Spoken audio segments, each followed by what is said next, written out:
So let's talk a little bit today about understanding the diet culture funhouse. I call it a funhouse because it's full of warped perspectives and reflections. So, what is diet culture and beauty culture exactly? I'm sure you've heard these terms before, but what are they? Well, these are the cultural norms that are put forth and that we're taught and raised with, and are so influenced by that we most likely don't even realize the full extent of their impact. These are cultural norms that, in our particular case, in this society, have dictated certain acceptable body shapes and sizes, certain looks that are okay, certain things that are deemed acceptable, and that then become the goal. So, how do we enter this diet culture funhouse? Well, for me personally, I first entered this funhouse when I was about 18 years old. I was a college student who, up to that point in time, had been perfectly content with how I looked and how my body functioned. But then I saw this magazine article. It even had a chart, and it said that for the height that I was, that this was the weight that I should be, and I was 5 pounds over that. Instead of questioning that information, which is diet culture at its best, I questioned myself.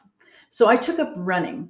And this is not anything that I had enjoyed doing. I didn't like to run, but it seemed like what everybody was doing to maintain their weight. So I decided to take it up.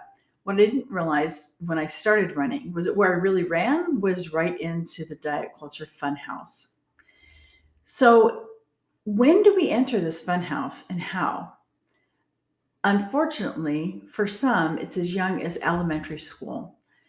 Maybe a father, a mother, a brother, or some boy made some comment, or girl made some comment about something that they thought was different or unacceptable about our body. And instead of questioning them and their standard, we took it in and we questioned ourselves.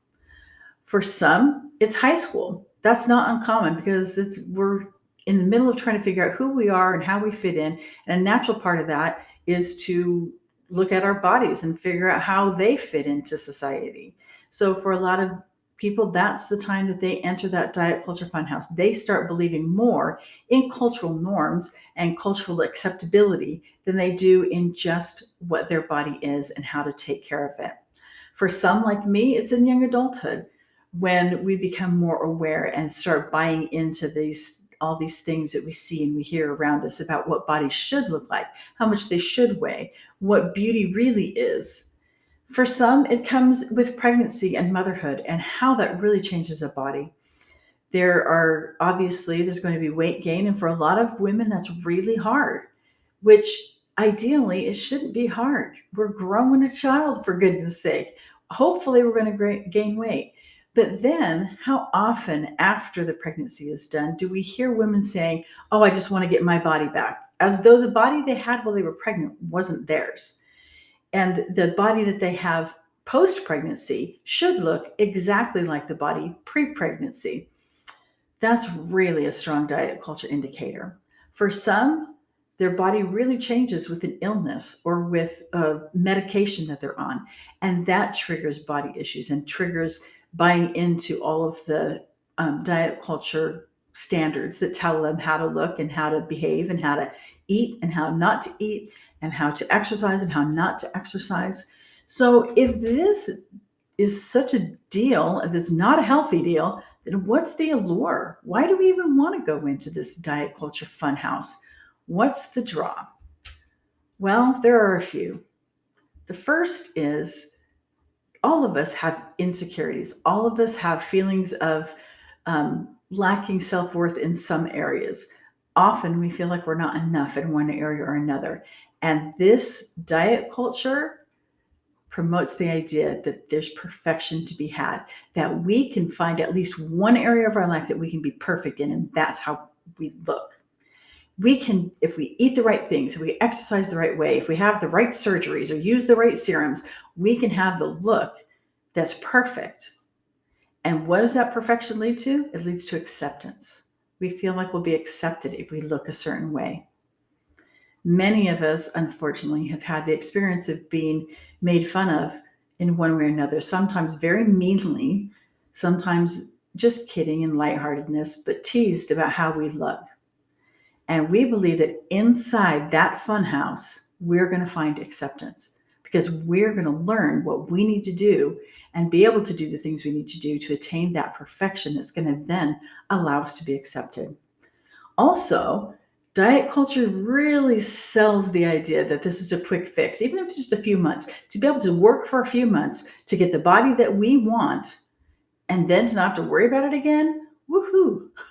We've lived too many years with a body we didn't want. And so now, in just a matter of short time, we can get the body we do want. How many times have you seen headlines anywhere, online or in magazines or newspapers or wherever you see headlines? How many times have you seen ads that say, lose this many pounds in this many days?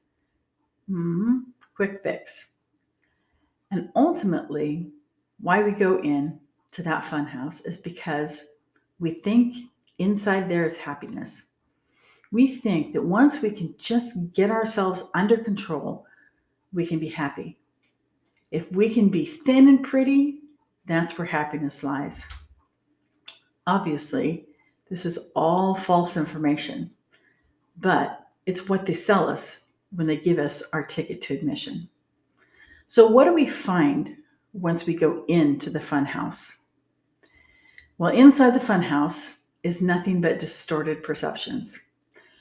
Maybe you've had the experience of going to one of the fun houses that legitimately has the crazy mirrors, and you look at yourself in the mirror and you look completely different. Well, the reality is you have not changed. Your body still looks the same. You still look the same, but what you're seeing is completely warped. And we do this out of fun and it's all silliness, but in reality, with this diet culture fun house, we start believing the warped perspectives. We start thinking that that's the reality and not what is reality, which is the body that we live in. Inside the fun house, we find harm to our physical and mental health often. We try things that are not good for us, trying to lose weight too quickly, trying to cut out whole food groups, trying to alter our nutrition and live with really strict food rules that can be harmful to our physical bodies.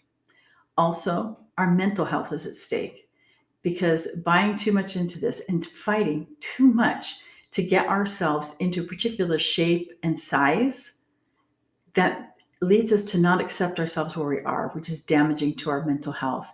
In extreme cases, it can lead to eating disorders and severe mental health issues. It also, inside the fun house, we perpetuate the unrealistic beauty and body standards. These are standards we don't want to perpetuate. These are things we want to get rid of, and we want to learn how to really appreciate that bodies are different shapes and sizes, and our physical shape has nothing to do with our value as a person. But inside the fun house, that's not the standard we learn. So what does it cost us to enter the fun house? There's a cost of admission. We're influenced by media and by social norms to enter, but what happens when we do? Well, in my own personal experience, it led to a bulk of my adult life being dissatisfied with how I looked, even though much of the time I fit within what our standard beauty culture acceptable limits. I still didn't feel like I was acceptable because I wasn't exactly what was described. I wasn't tall enough. I wasn't quite thin enough. I had a pooch here and a wrinkle there that was not okay. I was being marketed so many beauty products to get rid of wrinkles, to have perfect skin, to have slimming effects of clothing that's supposed to, help us look thinner. All of these things. It led to just being dissatisfied in my body, which is really sad. And in so many ways, it's just a ridiculous thing when my body that I had functioned beautifully. I've never had health issues.